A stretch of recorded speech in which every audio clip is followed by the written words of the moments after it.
അതെങ്ങനെയാ റെഡി ആവുക? നീ ഇതിൽ ബോർഡ് മാസ് റൂൾ അപ്ലൈ ചെയ്യണം, അപ്പോഴല്ലേ കറക്റ്റ് ആൻസർ കിട്ടുള്ളൂ. നീ ഏത് സ്കൂളിലാണ് പഠിച്ചത്? നിങ്ങൾക്ക് ഇപ്പോഴും മാത്സിൽ നല്ല പിടുത്താണല്ലേ?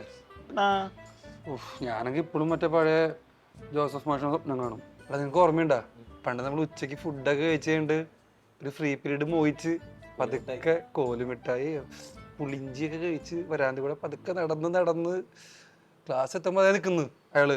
അന്നോട്ടെ എനിക്ക് കണക്കിനോട് വെറുപ്പാണ്. എടാ, നിനക്ക് കണക്കിനോട് വെറുപ്പായിട്ടായിരിക്കില്ല, നിനക്ക് ആ മാഷിന് ഇഷ്ടമില്ലായിട്ടാ. അതും ശരിയാണ്. പിന്നെ അന്നൊക്കെ സൈലം പോലത്തെ എന്തെങ്കിലും പ്ലാറ്റ്ഫോം ഉണ്ടെങ്കിൽ നന്നായിരുന്നു. എന്ത് രസമായിട്ട് അവിടെ ടീച്ചേഴ്സ് ക്ലാസ് എടുക്കുന്നത്. മാത്സ് ഒക്കെ നല്ല രസമായിട്ട് പഠിക്കായിരുന്നു. ഇനി പറഞ്ഞിട്ട് കാര്യമില്ല, അന്ന് ജനിക്കണ്ടായിരുന്നു, ഇന്നെങ്ങനെ ജനിച്ചാൽ മതിയായിരുന്നു. നീ ജനിക്കേണ്ടവനേ അല്ലായിരുന്നു. എടാ, ഇപ്പോഴേ മാത്സ് ഇഷ്ടപ്പെടുന്ന പിള്ളേർക്ക് സൈലൊരു ചാനൽ തുടങ്ങിയിട്ടുണ്ട്, ഒളിമ്പിയാഡ് ചാനൽ. നാളെ ഒരു സർപ്രൈസ് വരുന്നുണ്ടായിരുന്നു. നീ അറിയുന്ന ആരെങ്കിലും പറഞ്ഞു കൊടുക്ക്, അവരെങ്കിലും രക്ഷപ്പെടട്ടെ. നമുക്കോ യോഗം ഉണ്ടായില്ല, രക്ഷപ്പെടട്ടെ.